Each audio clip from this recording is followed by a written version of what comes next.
This is the Shine On You Crazy Daisy podcast, and I'm your host, Trudy Simmons from the Daisy Chain Group, providing platforms and opportunities for businesswomen to be seen and heard.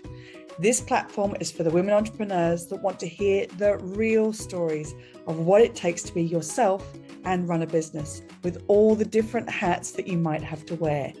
Come and join the Shine On You Crazy Daisy membership, offering online networking, co-working, collaboration, and monthly masterclasses for you to grow your knowledge. Go to thedaisychaingroup.com for more information. These are the platforms to hear and share the stories of the tenacious, the rebellious, and the resilient women that are working towards the future that they build for themselves and their families. Hello and welcome to the Shine On You Crazy Daisy podcast. And today I am thrilled and excited to introduce you to Stevie McCormick from Stars with Stevie. Stevie, thank you so much for being involved in the book and the podcast. Please tell us about your business. Yeah, so my business, I empower women to live their lives rule book free, authentically in themselves, following their deepest desires. And I achieve that through astrology, so your birth chart, particularly your moon, and also through mindset and energy work. I love it all. What really upset me at the beginning of your chapter is that someone said you're underskilled and don't have enough experience. Try aiming a little lower. Yeah. How did that make you feel and what did you do? See, there's something in me that always, if someone tries to put me down, it rages a fire in me, and I'm like, hold on a minute, I'm going to try and get better. Obviously, there is always another aspect of that. I remember that day I went and cried in my car. I just thought, it's those moments where you don't feel like anything's going right. They're your defining moments, and they're where you get everything back together and you use it to go, I'm going to do this. And I was determined from that point forward to think, no, I'm more than capable and more than able. And recognizing those projections which aren't yours, those narratives and stories which aren't yours, and what you want your chapter to be, what you want your story to be. I think this is such an important thing to talk about, because so many people will have heard something like that.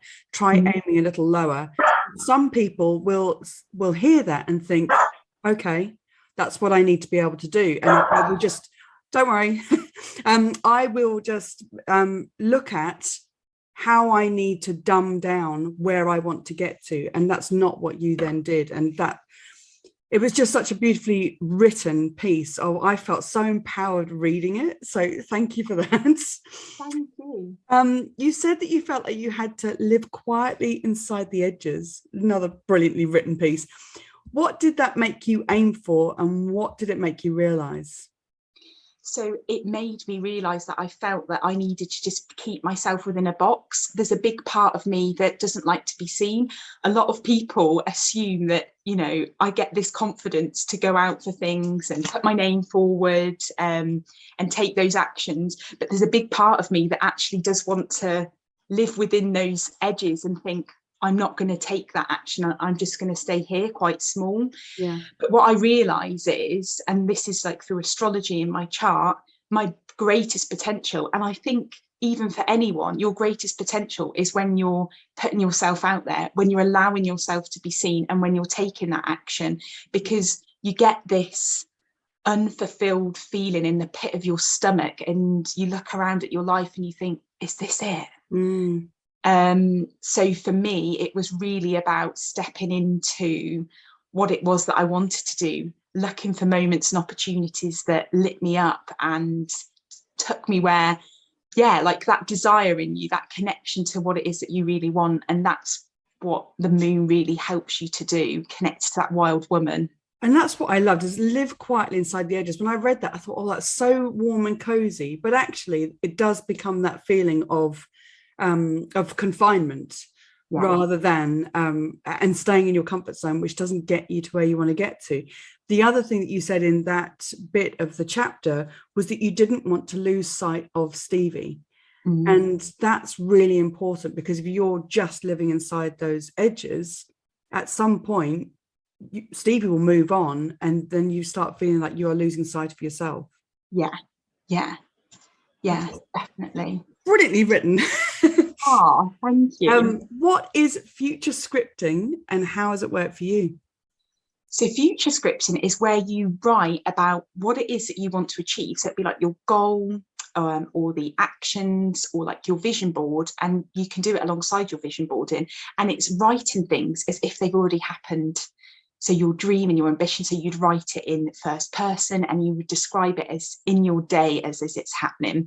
So say, for example, it is that you wanted to write a book, you would be like, I have written my book and it's with X publisher and it has this outside cover and this is what it looks like and this is how I feel now it's coming into the shelves and this is what I'm doing in my day. And that helps with your brain to look for those moments and opportunities where you can create that in your reality right now. And it's like one of the perfect rituals that you can do with moonwork about scripting what it is that you want for your future and leaning more into those feelings and how you can express them right now in this moment. And you did that with a resignation letter? Yes, I do. Yeah. So, and I do it lots with my one-to-one clients. So doing that with your letters, something that you really want, and putting it out there as if you're going to do it. Even if you were doing it in your business, it was like a particular project that you wanted, just like writing everything out as if everything's happening, taking those steps as if everything's happening, and as if by magic it happens. As if by magic. I love it. I would challenge everybody to give that a go, because you just never know what can happen when you do that. I've done it as well, and it works. It does work. Yeah. If there is one lesson that you would want every entrepreneur to know, what would it be?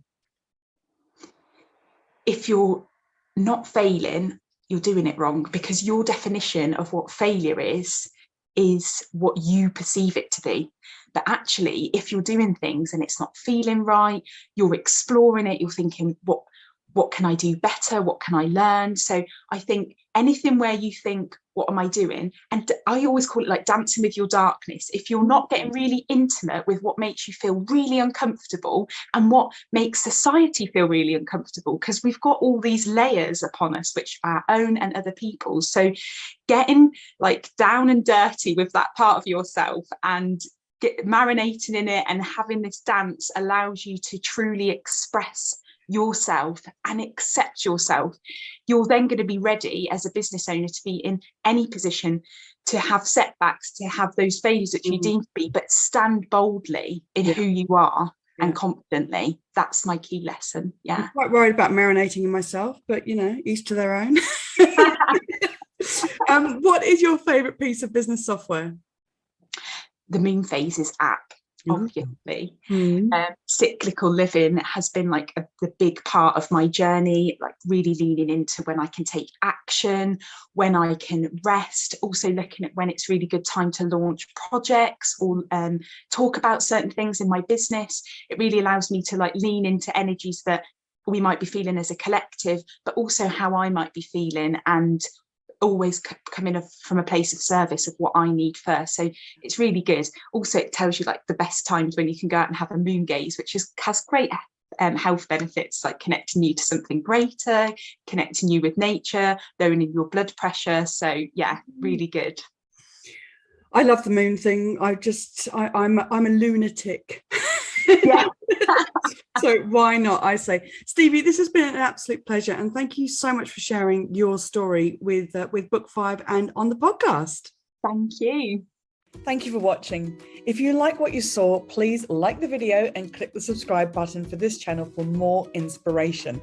If you're a businesswoman looking for that community that will support you and lift you up, come and join the Shine On You Crazy Daisy membership, offering online networking, co-working, collaboration, and monthly masterclasses to grow your knowledge. Go to thedaisychaingroup.com for more information. And for even more inspiration, please go to the link under the video and get your copy of the Shine On You Crazy Daisy series of books with inspirational and motivating stories from businesswomen around the world.